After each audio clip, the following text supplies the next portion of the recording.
Hello, my name is Jordan Stum, and I read Chapter 7, The Demon Haunted World. So, Sagan begins his chapter on the topic of demons, specifically how demons come from the sky, or are said to come from the sky, throughout the 15th and 16th century. And then, over time, they go from becoming an entity that is believed to be neither good nor evil to becoming purely evil, and it was argued even the root of evil. And then Sagan also talked about the Salem witch trials and about how demons played a role in that, because what would happen is that a demon would come from the sky and would seduce a woman or a man, but it was mostly a woman, and they would create a witch, and if they did seduce a woman, that woman was committing heresy, so either gave right for them to burn in their minds. So then we get to what these demons were. There's the incubi and the succubi. So the incubi are demons that seduce women, and succubi are demons that seduce men. This starts to get into his point here. He then begins to relate to aliens, and this kind of relation is his point, I believe. So I found his main idea to be that aliens and demons are one and the same, as they are both beings that come down from the sky to create a sexual experience for people on Earth. So I found two quotes to support this theme. First, on page 117, demons, the power of the air, come down from the sky and have unlawful sexual congress with women. I chose this quote because it describes demons as coming down from the sky for a sexual purpose. I encourage you to replace demons with aliens and see if the sentence sounds something like an abductee will said. So, for example, aliens, the power of the air, come down from the sky and have unlawful sexual congress with women. So, the ending of this quote may be a little outdated when relating to aliens, but I think you kind of understand my point, how demons and aliens are kind of interchangeable, and aliens may even make a bit more sense than demons to a modern day person. Next, I have on page 131, when all of us are familiar with demons, it's incubi and succubi. When fairies are widely accepted, we see fairies. In an age of spiritualism, we encounter spirits. And when the old myths fade, and we begin thinking that extraterrestrial beings are plausible, then that's where hypogogic imagery tends. I chose this quote because it speaks on the cultural influences apparent in different eras. The stories are all the same. Beings come from the sky for a sexual purpose. The current era is aliens. Thus, people see aliens more so than they're seeing demons. This connects with this idea that hallucinations are influenced by the culture. So, I have now 3 questions that I came across, I would say, when I was reading. So once again, I had on page 17, Sagan writes, nuns reported a striking resemblance between the incubus and the priest-confessor or the bishop. So this might suggest that some in the church may have been taking advantage of nuns under the guise of an incubus. When reading this, I wondered, was unnecessary fear of demons spread by members of the church that raped others.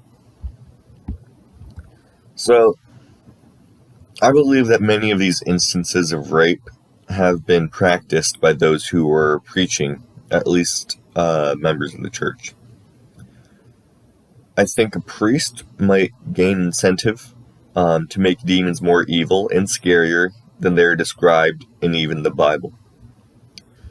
This is a bit of a long shot, though I'm not sure I would say it's completely out of the realm of possibilities. A priest may have even told a congregation the horrors of what might happen if they were trying to fight an incubus. So, in all, I find it plausible that some members of the church twisted demons to become even more evil than they should have been portrayed. And this could have had a lasting effect on how we portray demons today. On page 130, Sagan asks, "Is it possible that people in all times and places occasionally experience vivid, realistic hallucinations, often with sexual content, about abduction by strange telepathic aerial creatures?" After reading this, I asked myself, why is it that there have been so many cases of the same sort of hallucination during what I would call sleep paralysis? So my answer here sounds a bit Freudian in that deep down everyone has the desire to have sex. Whether or not this is true, this is the only reason I would be able to find that would make sense. Many suffer from sleep paralysis from time to time, and during that time, the culture is influenced by different things. So, in maybe the 15th and 16th centuries, it was demons, and here in the 21st century, it's aliens. The unconscious mind may connect this cultural influence with the desire to have sex, and the half-conscious person may find themselves being seduced by a demon or an alien. Finally, on page 133, Sagan quotes Richard Boylan, a psychotherapist, who said, "You've got other different types. The so-called praying mantis types. The reptoid types. These are the ones I keep getting recurrently." Boylan has described his patients as giving him descriptions of aliens, most recently praying mantis and reptoid types.